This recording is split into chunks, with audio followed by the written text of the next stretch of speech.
Hello there, welcome to the Gist on Plug TV Live. On the Gist today, businessman and socialite Cubana released by EFCC.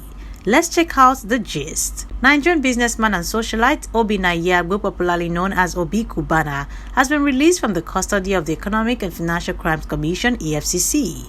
Cubana was arrested on Monday, November 4, 2021 by EFCC, but was later granted bail after several interrogations. According to several reports on social media, the flamboyant businessman was released on administrative bail on Tuesday.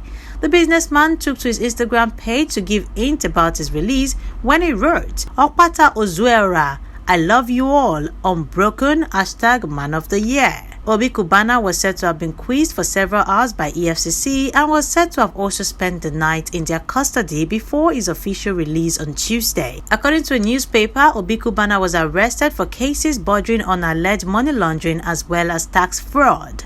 The source said Cubana was arrested and brought to the EFCC headquarters on Monday afternoon over allegations of money laundering and tax fraud and was grilled by detectives of the EFCC.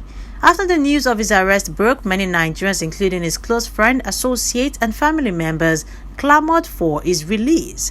The multi-millionaire made headlines earlier in 2021 after the burial of his mom, which was deemed the event of the year by many on social media. The 46-year-old billionaire hosted several affluent people in the society in his hometown in Oba in Anambra State during the burial ceremony. Well, we'll bring you more stories as sources say that EFCC is ready to probe and try Cubana for the cases bordering on alleged money laundering as well as tax fraud. Will they succeed? Well, we get to know, but remember to like and subscribe as we'll bring you more updates in line with this. Don't forget to subscribe to Plug TV Live before you go.